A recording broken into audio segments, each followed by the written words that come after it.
चलो मेरे प्यारे बच्चों, जय हिंद। कैसे हो आप सब? बिल्कुल मस्त होंगे। आज हम लोग पढ़ने वाले हैं क्लास 12 की केमिस्ट्री। मेरे प्यारे बच्चों, मैं आपको बता दूं कि मैं आप सबके लिए सब सब्जेक्ट का 5 सेट टेस्ट सीरीज करा रहा हूँ। 5 सेट, ठीक है ना? हर सब्जेक्ट का 5-5 सेट का टेस्ट सीरीज होगा। अगर 5-5 सेट हर सब्जेक्ट का कर लेते हो तो आप आराम से 35 में 35 कर पाओगे। इस टेस्ट सीरीज में हर सेट में आपको 70 ऑब्जेक्टिव क्वेश्चन होंगे और 70 ऑब्जेक्टिव क्वेश्चन हर सेट का प्रैक्टिस करना है। 5-5 सेट का। तैयारी आपको कुछ भी हो, लेकिन सेट मारना बहुत जरूरी हो जाता है।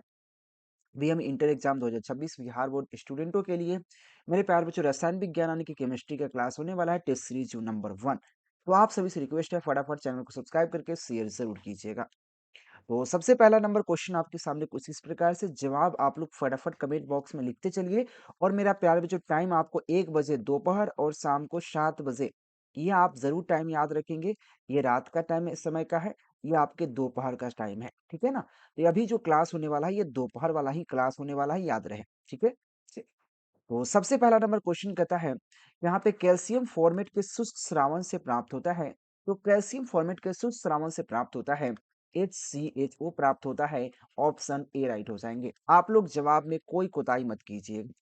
अगले क्वेश्चन कहता है, बुआ ABC तत्वों के मानक अपचयन विभव क्रमशः दे रखा है। मेरे प्यारे बच्चों, एक चीज ध्यान रखना, जितना ज्यादा माइनस में वैल्यू होगा उसका अपचयन विभव सबसे अधिक होगा।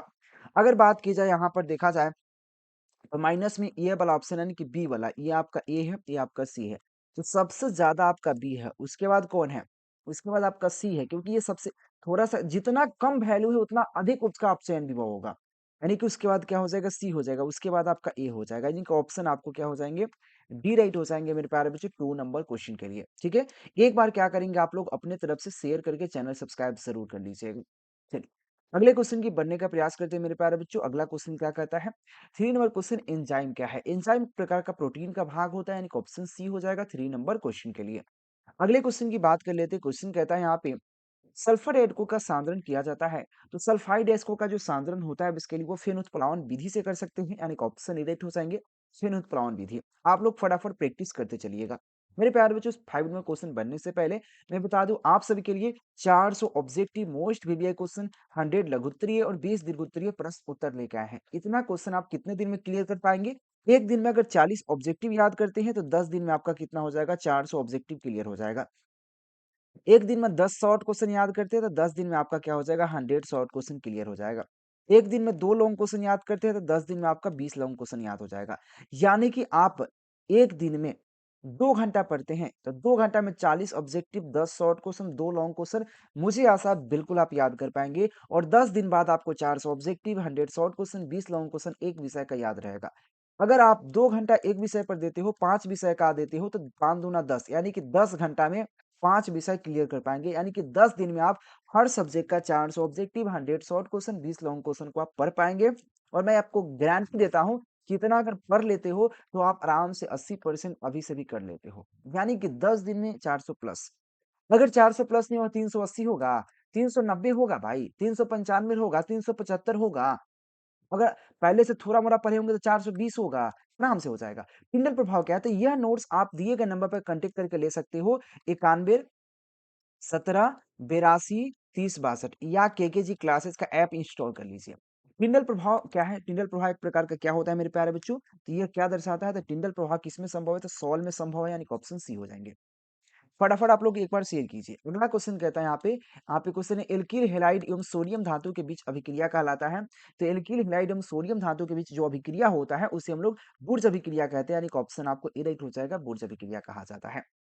अगले क्वेश्चन की बात कर लेते हैं। अगला क्वेश्चन कहता है यहाँ पे, CrH2O the whole four Cl2 plus ion में संकुल का सीआर का यहाँ पे ऑक्सीकरण संख्या पूछ रहा है। यानी कि सीआर यानी कि एक्स का ऑक्सीकरण और संख्या पूछ रहा है। तो सिंपल बेस पे आप ज्ञात कर सकते हैं। कैसे ज्ञात कर सकते हैं? देखिए, वह यहाँ पे जल की बात करते हैं। जल पर आपका चार्ज 0 होता है, तो 0 गुने 4, क्योंकि 4 जल है, प्लस। अब देखिए, यहाँ पे कोलाइड पे चार्ज -1 होता है, -1 गुने क्या हो जाएगा? 2 हो जाएगा, क्योंकि कोलाइड 2 है, इसको 2। अब देखिए, इसमें ब्रैकेट के ऊपर प्लस चार्ज है तो +1 इधर रखेंगे। एक्स का वैल्यू फाइंड करेंगे तो 0 - 2 इक्वल टू क्या हो जाएगा? 1। एक्स का वैल्यू फाइंड करेंगे तो 1 + 2 इक्वल टू क्या हो जाएगा? बस 3 हो जाएगा। यानी कि ऑक्सीकरण नंबर आपका 3 हुआ, यानी कि ऑप्शन आपको बी राइट हो जाएगा 7 नंबर क्वेश्चन के लिए। ऐसे में ऑक्सीकरण नंबर ज्ञात करना भी सिखा दूँगा, टेंशन मत लीजिए। अगले क्वेश्चन की बात करते हैं अभिक्रिया OCH ओ OHCH CH2 CHOH4 CHO अभिक्रिया की हम लोग हाइड्रोजन आयोडाइड से गर्म कर रहे हैं, तो कौन-सा इसके लिए अभिक्रिया उत्पन्न हो सकता है? 8 नंबर क्वेश्चन है। तो इसमें अभिक्रिया हम लोग एन यहाँ पे हेक्सेन का उत्पन्न कर सकते हैं, यानी कि ऑप्शन बी राइट हो जाएगा, एन हेक्सेन। ऐसे में प्रयास कर रहा हूँ कि आप कुछ अभिक्रिया लेके आऊँ, कुछ रिएक्शन लेके आऊँ आपके लिए। अगले क्वेश्चन की बात कर लेते हैं। क्वेश्चन है 9 नंबर क्वेश्चन, इनमें से कौन-सा पी पाई और डी पाई बंधन है? तो पी पाई और डी पाई बंधन की बात करते हैं, जिसमें से कौन हो सकता है? तो याद रखना यहाँ पे एसओ हो सकता है, जो कि -23 हो जाएगा, ठीक है? तो ऑप्शन आपको क्या हो जाएँगे? डी राइट हो जाएँगे। अगले क्वेश्चन की बात कर लेते हैं। अगला क्वेश्चन आपके कुछ इस प्रकार से है। क्वेश्चन अगर देखेंगे तो अच्छा लगेगा आपको। क्वेश्चन कहता है बुआ चलिए 1 मिनट मेरे प्यारे बच्चों, 1 मिनट। क्वेश्चन कहता है वर्ग 16 के तत्वों को कहा जाता है, तो क्लेकोजन कहा जाता है, बी राइट हो जाएगा, क्लेकोजन कहा जाता है।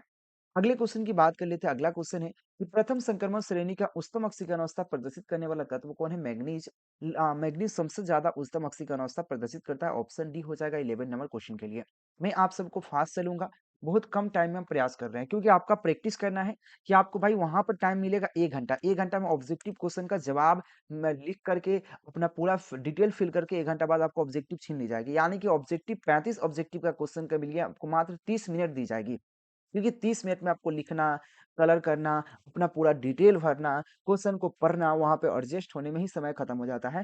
इसलिए आपको 30 मिनट में प्रयास करना है 35 क्वेश्चन का उत्तर देने।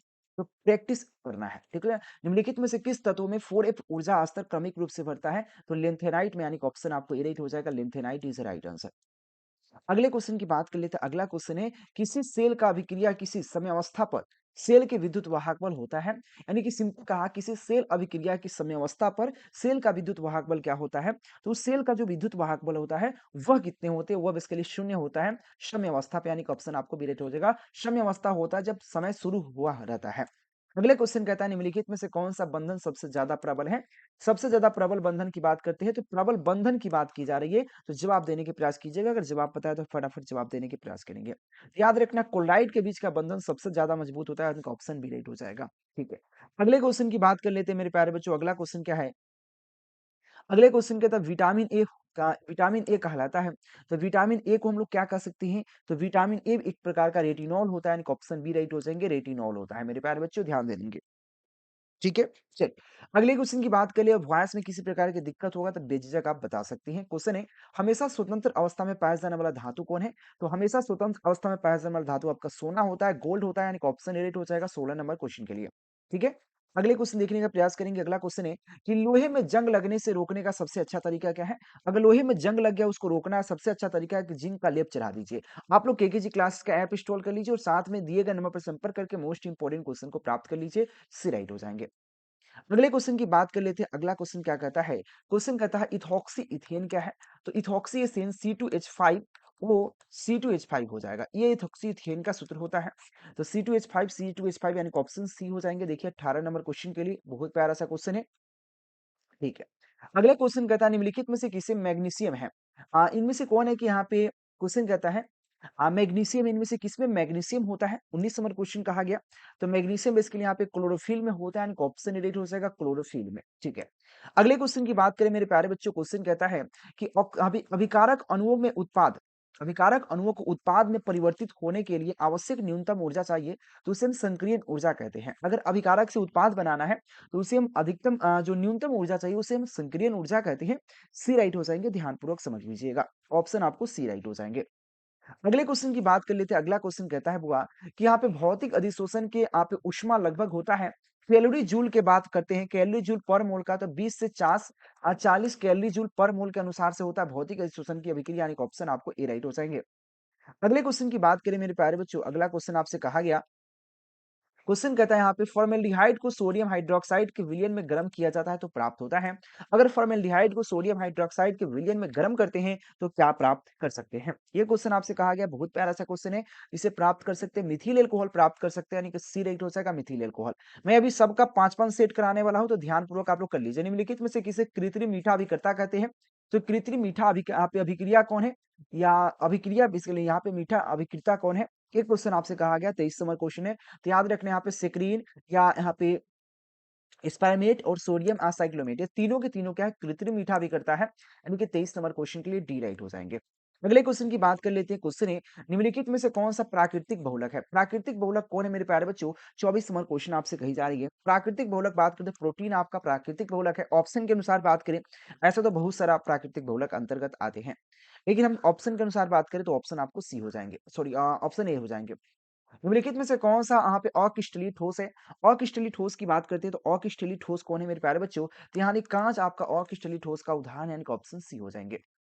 अगले क्वेश्चन की बात कर लेते हैं। अगला क्वेश्चन कहता है कि निम्नलिखित में से कौन सा अनुसंख्यक गुण है? निम्नलिखित में से कौन है जो कि एक अनुसंख्यक गुणधर्म है? ये क्वेश्चन कहा गया। तो प्रासरण दाब एक अनुसंख्यक गुण है। इसके जगह पे वाष्प दाब के सापेक्ष अवनमन, क्वथनांक का उन्नयन, वहां पे हिमांक का अवनमन भी दे सकता था। ऑप्शन डी हो जाएंगे मेरे प्यारे बच्चों, ध्यानपूर्वक समझ लीजिएगा। चलिए अगले क्वेश्चन की बात कर लेते हैं। अगला क्वेश्चन आपके सामने कुछ इस प्रकार से है। क्वेश्चन देखा जाए कि यहाँ पे वेरवदार ठोस का उदाहरण है, तो वेरवदार ठोस का उदाहरण कौन हो सकता है? तो याद रखना मेरे प्यारे बच्चों, रबर आपका वेरवदार ठोस का उदाहरण, यानी कि ऑप्शन आपको डी राइट हो जाएंगे। अगले क्वेश्चन की बात कर लीजिएगा। अगला क्वेश्चन कहता है कि यहाँ पे फोटोग्राफी फिल्म प्लेट में किसका अध्ययन अध्यक आप क्या है? आवश्यक घटक है। तो फोटोग्राफी फिल्म प्लेट में किसका आवश्यक घटक है? ये क्वेश्चन आपसे कहा गया। तो याद रखना silver bromide is right answer, option B हो जाएंगे। मेरा प्रयास है कि 30 मिनट में ये क्वेश्चन पूरे क्लियर करना, क्योंकि मेरा प्रयास है कि इस तरह से प्रैक्टिस होना चाहिए। किस कोटि की अभिक्रिया के लिए वेग तथा वेग स्थिरांक का इकाई समान होता है? वेग और वेग स्थिरांक का अगर इकाई समान है तो शून्य कोटि का अभिक्रिया ही हो सकता है। ऑप्शन ए राइट हो जाएंगे 30 नंबर, सॉरी 29 नंबर क्वेश्चन के लिए। अगले क्वेश्चन की बात करें, निम्नलिखित में से किसे आप एल्डोल संघनन अभिक्रिया है? तो एल्डोल संघनन अभिक्रिया कौन हो सकता है? 30 नंबर क्वेश्चन आपसे पूछी जा रही है। बहुत प्यारा सा क्वेश्चन है, जवाब देने के जरूर प्रयास करेंगे आप लोग। ठीक है, एक बार आप लोग क्या कीजिए, शेयर कर लीजिएगा। तो याद रखना CH3 CHO क्या है? प्रकार का एल्डोल संघनन अभिक्रिया, यानी कि ऑप्शन आपको सी हो जाएंगे। चलिए अगले क्वेश्चन की बात कर लेते हैं। अगला क्वेश्चन क्या कहता है? अगला क्वेश्चन आपके कहा कि यहाँ पे फिनोल को यहाँ पे सेलिसाइल एल्काइल सेलिसाइल एल्डिहाइड में निम्नलिखित में से किस अभिक्रिया द्वारा परिवर्तित किया जा सकता है? तो फिनोल जो है कि यहाँ पे सेलिसाइड सेलिसाइड एल्डिहाइड में परिवर्तित करने के लिए किस अभिक्रिया से हम परिवर्तित कर सकते हैं? ये क्वेश्चन आपसे पूछी जा रही है। तो याद रखना, हम राइमर टाइमर अभिक्रिया का प्रयोग करके हम कर सकते हैं। ऐसे में नेमिंग रिएक्शन लेके आने वाला हूँ। नेमिंग रिएक्शन मतलब होता है यहाँ पे देखिए, यहाँ पे पैड अभिक्रिया है, कोल्बे अभिक्रिया है, कनिजारो अभिक्रिया, डायमंड टाइमर अभिक्रिया, इस तरह से 10 अभिक्रिया का नाम हम जरूर दे देंगे, जो आपको हम सब्जेक्टिव क्वेश्चन हो सकता है। मैं आज ही कराने का प्रयास करूंगा या कल, ठीक है? आज तो फिजिक्स का सब्जेक्टिव लेकर चलूंगा हम, ठीक है? चलिए, तो आपको फटाफट जवाब देने के प्रयास करेंगे। अगले क्वेश्चन की बात कर लेते हैं। प्राथमिक एमीन को पहचान किस द्वारा की जा सकती है? अगर प्राथमिक एमीन की पहचान करना है तो उसे हम लोग CHCl3 प्लस एक्वा KOH के माध्यम से कर सकते हैं, यानी कि ऑप्शन बी राइट हो जाएगा। ठीक है ना? 33 नंबर क्वेश्चन के लिए। अगले क्वेश्चन की बात कर लेते हैं मेरे प्यारे बच्चों। अगला क्वेश्चन क्या कहता है? अगला क्वेश्चन 34 नंबर क्वेश्चन कहता है यहाँ पे स्कॉर्बिक अम्ल है। स्कॉर्बिक अम्ल क्या होता है मेरे प्यारे बच्चों? ये क्वेश्चन कहा गया स्कॉर्बिक अम्ल होता है। तो स्कॉर्बिक अम्ल एक प्रकार का विटामिन होता है, यानी कि ऑप्शन आपको राइट हो जाएगा, विटामिन होता है। अगले क्वेश्चन की बात कर लेते हैं। 35 नंबर क्वेश्चन क्या कहता है? वह पदार्थ जो शरीर के ताप को कम कर सकता है तो उससे हम लोग क्या करते हैं? ज्वरनाशी। वह तत्व जो हमारे, या वह पदार्थ, या मतलब वह पदार्थ है जो शरीर के ताप को कम कर सकता है, उसे हम लोग ज्वरनाशी कहते हैं, यानी कि ऑप्शन आपका राइट हो जाएगा, ज्वर को नाश करने वाला। ठीक है ना? एंटीपायरेटिक, ठीक है वो। अगले क्वेश्चन की बात कर लेते हैं। रावा में जब इलेक्ट्रॉन ऋणायन द्वारा खाली स्थानों को पकड़ लिया जाता है तो कौन सा दोष होता है? अगर कोई भी रावा में अगर इलेक्ट्रॉन यानी कि ऋणायन द्वारा खाली स्थानों को पकड़ ली जाती है तो उसे हम लोग कहते हैं एफ केंद्र, कहते हैं एफ सेंटर कहते हैं, ऑप्शन सी हो जाएगा, याद रखेंगे। अगले क्वेश्चन की बात कर लेते हैं। क्वेश्चन कहता है C NO NO NO three फोल्ट वाइज में वांट ऑफ गुणांक होता है। तो यहाँ पे कैल्शियम यानी कि सी एनओ थ्री वोल्ट वाइज में वांट ऑफ गुणांक कितना होता है? ये क्वेश्चन कहा गया तो टोटल आपके 3 वांट ऑफ गुणांक होते हैं, यानी कि ऑप्शन सी हो जाएंगे। अगले क्वेश्चन की तरफ चलते हैं। अगला क्वेश्चन आपसे कहा गया कि मानव शरीर नहीं उत्पन्न करता। मानव शरीर क्या उत्पन्न नहीं करता है? ये क्वेश्चन आपसे कही जा रही है कि मानव शरीर उत्पन्न नहीं करता है। बेसिकली क्या नहीं उत्पन्न करता है, ये क्वेश्चन आपसे पूछा गया है। बहुत प्यारा क्वेश्चन है। तो याद रखना, विटामिन विटामिन जो है मानव शरीर उत्पन्न नहीं कर सकता, सी राइट हो जाएंगे। चलिए अगले क्वेश्चन देखते हैं। अगला क्वेश्चन आपसे कहा गया। अगले क्वेश्चन 39 नंबर क्वेश्चन देखिए। क्वेश्चन कहता है कि यहाँ पे जिंक जिंक +2, कॉपर +2 और कॉपर। अब कहा गया यह जो है किस सेल का एक उदाहरण है? एक सेल का नाम बताइए। तो ये बेसिकली एक प्रकार का डैनियल सेल में इस तरह से अभिक्रिया पाई जाती है, यानी कि ऑप्शन बी राइट हो जाएगा डैनियल सेल में। ठीक है? चलिए 40 नंबर क्वेश्चन आपको फटाफट आप लोग बहुत प्यारा सा क्वेश्चन है, बहुत अच्छा सा क्वेश्चन दे रखा है भाई। क्वेश्चन पूछा गया आप पे 234.2 ग्राम चीनी के घोल में इतना ग्राम चीनी घोला गया है। तो मोलर सांद्रण ज्ञात करना है, जो कि बहुत प्यारा सा है, जिसका करेक्ट ऑप्शन 0.5 होगा। सबको पता है, सिंपल इसमें आपको सीधा कहा गया कि भाई यहाँ पे इतना ग्राम चीनी है। क्या कहा? इतना ग्राम चीनी के घोल में। चीनी के घोल में यानी कि विलियन का सांद्रण दे रखा है, यानी कि विलियन का द्रव्यमान दे रखा है 234.2 ग्राम। ठीक है भाई। अब कह रहा है इसमें विलय जो घोला गया है, विलय जो घोला गया है यानी कि 34.2 ग्राम, यानी कि विलायक का जो सांद्रण हो जाएगा, यानी कि विलायक का जो द्रव्यमान हो जाएगा वो क्या होगा? विलियन में से आप विलायक में से विलियन में से विलय का घटा देंगे, यानी कि 234.2 में से अगर हम 34.2 घटा देंगे तो लगभग आपके 200 ग्राम क्या हो जाएगा यहाँ पे? 200 ग्राम 200 ml क्या हो जाएगा मेरे? 200 ग्राम बेसिकली क्या हो जाएगा? विलायक हो जाएगा। अब कह रहा है कि चीनी घोला गया है, तो चीनी का आणविक सूत्र क्या होता है? चीनी का अगर आणविक सूत्र C12H22O11 होता है। अगर ऐसे इसको हल करें तो कितना आ जाएगा लगभग? देख लीजिए, इस तरह से आपको C12H22O11 की बात करें, तो इसका टोटल अगर हम द्रव्यमान ज्ञात करें, तो लगभग कितना आ जाएगा? यानी कि हो जाएगा 11। देखिए 11 में 12 से गुना कर लीजिए, जितना आ जाएगा उसका हाइड्रोजन का हो जाएगा 22 और ऑक्सीजन का 16 में 11 से गुना कर लीजिए, जितना आ जाएगा जोड़िएगा तो लगभग हम आपको बता देते हैं कितना आ जाएगा। क्योंकि आपको कार्बन के लिए आपको 11 होता है, तो 11 में 12 से गुना कर लीजिए प्लस 1 में आपको 22 से गुना कर लीजिए, प्लस कितने हो जाएंगे आपको? 1 मिनट। 1 मिनट बता देता हूँ। ठीक है। चीनी का अनुभार।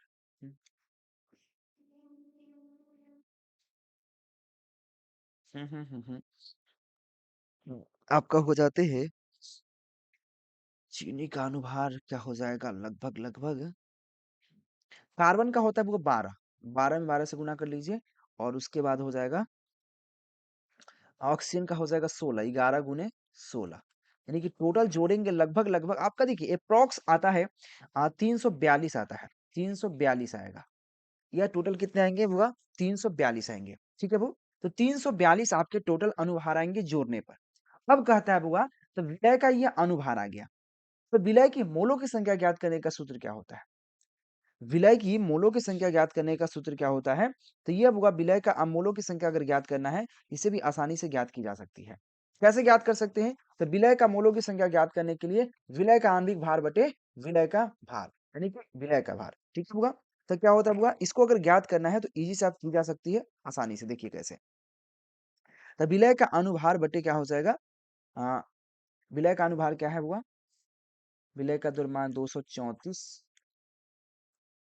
234 होना 34.2 ग्राम बटे 342। ठीक है ना, इतना हो जाएंगे।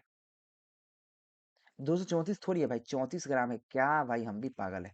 34.2 ग्राम है। ठीक है, 34.2 ग्राम। इसको कटेंगे, अगर जीरो हटाएंगे तो यहाँ पर जीरो लगेगा, तो ये कटेंगे 1/10 मरतबे, यानी कि 1/10, यानी कि इसको हम कर सकते हैं 1/10 ml है। अब इसको क्या का मोलर सांद्रण ज्ञात करना है, तो मोलर सांद्रण में क्या होता है? तो विलय का द्रव्यमान बटे, यानी कि विलय की मोलों की संख्या, तो विलय की मोलों की संख्या 1/10 यानी कि 0.1 बटा आपका क्या हो जाएगा? कितना है? 200 ग्राम है ना, 200 ml, 200 गुने 1000 हो जाएगा। ठीक है, इससे कटेगा 5 मरतबे और 0.5 से गुना करेंगे 0.5, यानी कि ऑप्शन डी। देखो बनाने में समय, ये समय जो बर्बाद मैंने किया, ये आपको पता है कि भाई इतना होता है, लेकिन मैंने समय को बर्बाद इसीलिए किया ताकि आपको किसी प्रकार की दिक्कत नहीं होनी चाहिए। ठीक है, ये चीज ध्यान पूर्वक आप समझ लीजिए।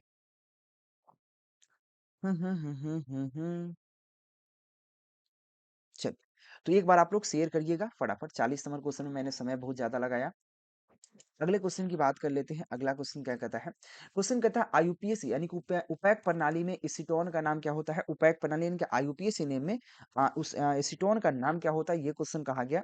41 नंबर क्वेश्चन है, तो याद रखना उसे हम प्रोपेनोन कहते हैं, यानी कि ऑप्शन सी राइट हो जाएगा, प्रोपेनोन कहा जाता है। अगले क्वेश्चन की बात करते हैं, मिथाइल एमीन को बनाया जा सकता है। तो मिथाइल एमीन को बनाया जा सकता है तो हाफ मेड ब्रोमाइड अभिक्रिया द्वारा, यानी कि ऑप्शन बी राइट हो जाएगा, हाफ मेड ब्रोमाइड अभिक्रिया द्वारा। ठीक है, ये चीज जरूर ध्यान रखेंगे आप लोग, आपसे रिक्वेस्ट है। ठीक।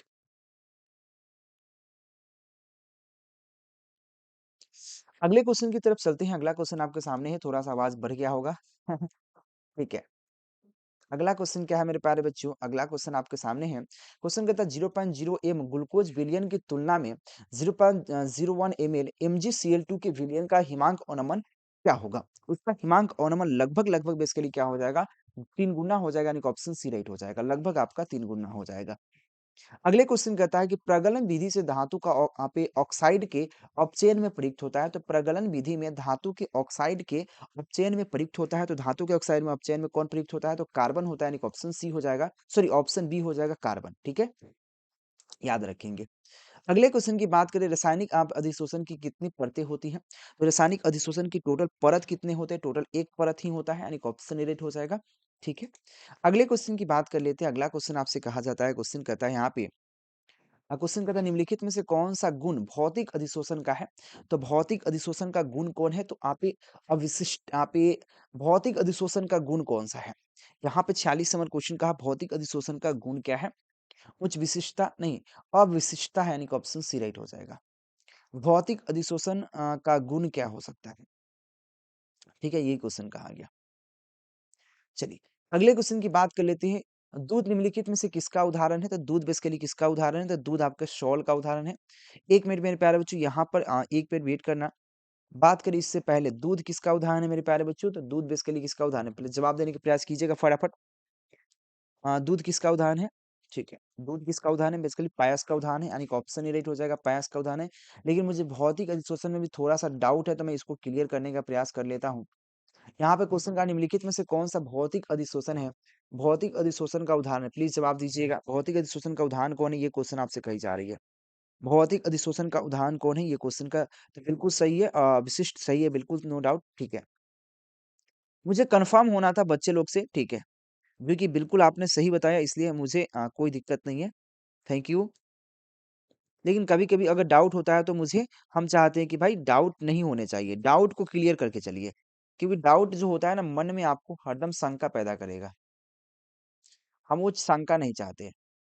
अगला क्वेश्चन है कि यहाँ पे गेलेना किसका अयस्क है? गेलेना बेसिकली किसका अयस्क होता है? 48 नंबर क्वेश्चन है, तो ये बेसिकली आपको लेड का होता है, पीबी लेड का होता है, यानी कि ऑप्शन बी राइट हो जाएँगे।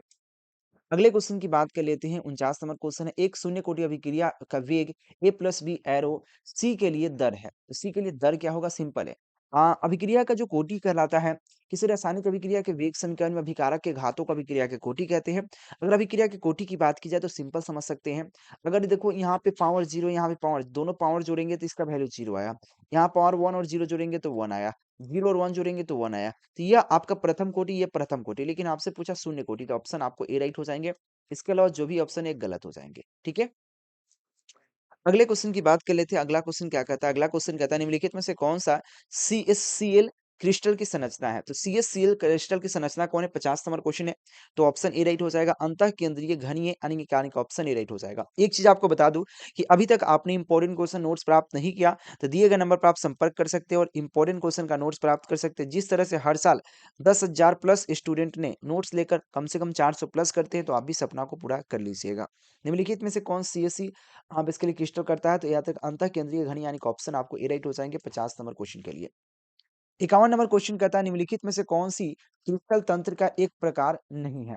या एक प्रकार नहीं दर्शाता? तो क्रिस्टल तंत्र की एक प्रकार को नहीं दर्शाता है, ये कौन है मेरे प्यारे बच्चों? 51 नंबर क्वेश्चन कहा जा रहा है। इसका करेक्ट ऑप्शन हो जाएगा आइसोट्रोपिकल, यानी कि ऑप्शन डी राइट हो जाएगा आइसोट्रोपिकल। अगले क्वेश्चन देखिए, क्वेश्चन कहता है निम्नलिखित में से कौन-सा क्रिस्टल एक से अधिक ब्रेवे जालक निहित करता है? तो कौन ऐसा क्रिस्टल है जो एक से अधिक ब्रेवे जाल निहित करता है? तो याद रखना आप एकनताक्ष, यानी कि ऑप्शन डी हो जाएगा एकनताक्ष। अगले क्वेश्चन देखिए, क्वेश्चन कहता है कि ग्लूकोज के 1 विलयन में मोलरता क्या होगी? जो 10% डब्ल्यू है। अगर कहा एक ग्लूकोज के उस विलयन की मोलरता क्या होगी जिसके लिए आपको 10% डब्ल्यू है। ये क्वेश्चन W/W है। ये क्वेश्चन कहा गया है। बहुत प्यारा सा क्वेश्चन है, 53 नंबर क्वेश्चन है। उसके लिए लगभग आपका 0.617 हो जाएगा, यानी कि ऑप्शन बी हो जाएँगे। अगले क्वेश्चन की बात कर लेते हैं। अगला क्वेश्चन कहता है कि 10% ग्लूकोज के विलयन में ग्लूकोज का मोल अंश क्या होगा? तो 10% के विलयन में ग्लूकोज का बेसिकली मोल अंश की बात करते हैं 0.01 हो जाएगा, यानी कि ऑप्शन ए राइट हो जाएगा 54 नंबर क्वेश्चन के लिए। अगले क्वेश्चन देखिए, क्वेश्चन कहता है मानक हाइड्रोजन इलेक्ट्रॉन में शून्य विभव होता है क्योंकि? शून्य विभव क्यों होता है? इसका रीज़न आप समझा सकते हैं, बहुत प्यारा सा है। शून्य विभव होता है क्योंकि इलेक्ट्रॉन विभव शून्य माना जाता है, इसलिए वो शून्य विभव होता है, यानी कि ऑप्शन सी हो जाएँगे 55 नंबर क्वेश्चन के लिए। अगले क्वेश्चन की बात करते हैं, भौतिक अधिशोषण के संबंध में निम्नलिखित में से कौन-सा कथन सही नहीं है? तो भौतिक अधिशोषण के संबंध में कौन-सा संबंध सही नहीं है? ये क्वेश्चन कहा गया। तो इसमें आप सक्रियण ऊर्जा आवश्यक होता है, ऐसा ज़रूरत नहीं, संकीर्ण ऊर्जा का आवश्यकता पड़ेगा क्योंकि रासायनिक अधिशोषण में ज़रूरत पड़ता है, भौतिक में नहीं, इसलिए ऑप्शन सी हो जाएगा क्योंकि आपसे क्वेश्चन कहा कौन नहीं चाहिए, ठीक है? अगले क्वेश्चन की देखिए, क्वेश्चन कहता है निम्नलिखित में से कौन-सा कथन ठोस की सतह पर गैस की अधिशोषण के बारे में सही नहीं है? ठोस पर गैस की अधिशोषण दाब बढ़ने पर अधिशोषण बढ़ता है। एंथैल्पी और एंट्रोपिक परिवर्तन ऋणात्मक होता है। रासायनिक अधिशोषण भौतिक अधिशोषण की अपेक्षा अधिक विशिष्ट होता है। यह उत्क्रमणीय अभिक्रिया है। 57 नंबर क्वेश्चन जो कहा गया बहुत प्यारा है। इस क्वेश्चन में अगर देखा जाए गलत कौन है? तो ताप बढ़ने से अधिशोषण बढ़ता है, ये बिल्कुल गलत है। क्योंकि ताप बढ़ेगा तो अधिशोषण क्या हो जाता है? बढ़ता नहीं है, यानी कि ऑप्शन आपको ए राइट हो जाएगा। ठीक है? ये आपका गलत है। अगले क्वेश्चन की बात कर लेते हैं, निम्नलिखित में से कौन-सा मैग्नीशियम का अयस्क नहीं है? मैग्नीशियम का अयस्क कौन नहीं है? ये क्वेश्चन आपसे कही जा रही है, जो कि बहुत प्यारा-सा है। याद रखेंगे, 58 नंबर क्वेश्चन है। तो इसका करेक्ट ऑप्शन हो जाएगा यहाँ पे डोलोमाइट, यानी कि ऑप्शन आपको सी हो जाएगा डोलेमाइट। 1 मिनट।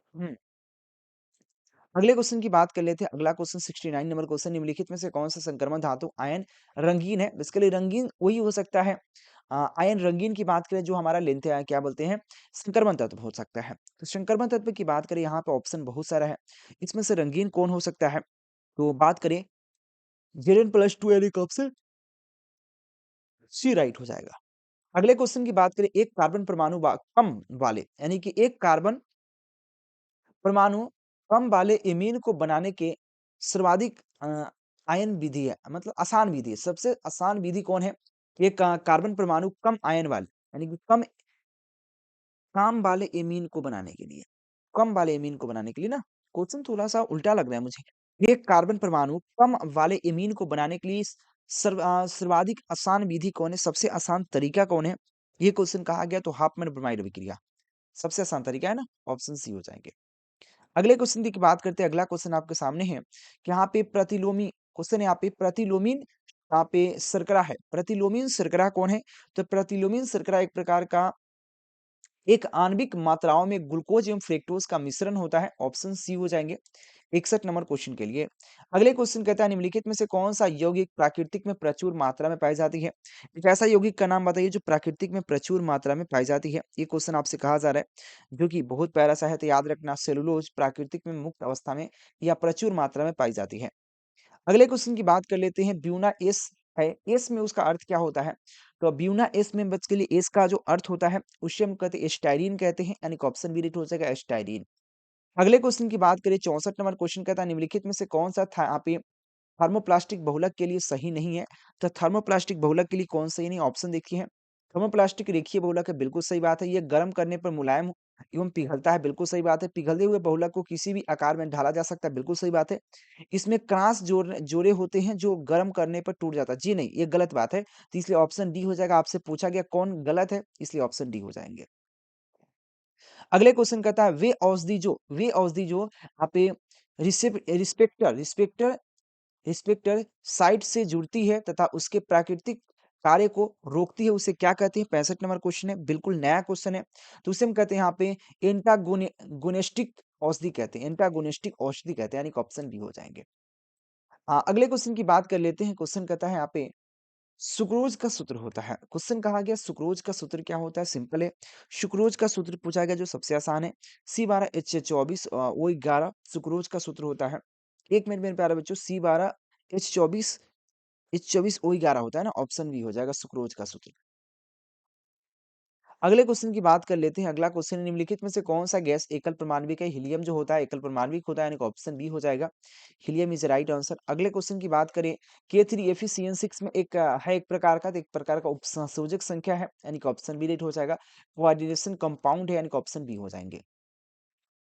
अगले क्वेश्चन बढ़ने से पहले चैनल सब्सक्राइब करके बेल आइकन दबा लीजिएगा, और साथ में बता दूं, इंपॉर्टेंट क्वेश्चन दिए गए नंबर पर संपर्क करके या केकेजी क्लासेस का ऐप डाउनलोड करके आप प्राप्त जरूर करने का प्रयास करेंगे, क्योंकि इंपॉर्टेंट क्वेश्चन आपके लिए काफी जरूरत है। संक्रमण तत्व और संक्रमण तत्व को और भी किसी नाम से जाना जाता है, तो और किस नाम से जाना जाता है संक्रमण तत्व को? ये क्वेश्चन कहा गया। तो इसे हम डी ब्लॉक के तत्व कहा जाता है, यानी कि ऑप्शन सी हो जाएगा, डी ब्लॉक के तत्व को संक्रमण तत्व कहा जाता है। अगले क्वेश्चन की बात करते हैं मेरे प्यारे बच्चों। अगला क्वेश्चन आपको 70 नंबर क्वेश्चन है और लास्ट क्वेश्चन है इस टेस्ट का कि यहाँ पे अमोनिया सांद्र यहाँ पे आंध्र यहाँ पे आर्द्र लिटमस पत्र को यहाँ पे पत्र को किस रंग में बदल देता है? तो अमोनिया जो है बेसिकली अ, आर्द्र लिटमस पत्र को किस रंग में बदल देता है? ये क्वेश्चन कहा गया, तो उसे हम नीला रंग में बदल देता है। इनका ऑप्शन आपको ए राइट हो जाएगा 70 नंबर क्वेश्चन के लिए। मेरे प्यारे बच्चों, मैंने प्रयास किया कि 30 से 32 मिनट के अंतर्गत पूरे क्वेश्चन को डील की जाए। मेरे प्यारे बच्चों, अगर इस प्रकार की 30 मिनट मुझे लगा पूरे 70 क्वेश्चन को डील करने में, प्रयास आपको यही रखना है कि 30 मिनट आपका प्रैक्टिस होना चाहिए। 70 क्वेश्चन का आंसर 30 मिनट में कम से कम आप 40 क्वेश्चन सही कर पाइए। कम से कम 40 क्वेश्चन सही कर पाइए, तब आप अच्छे लेवल पर हैं, नहीं तो बहुत दिक्कत हो सकती है।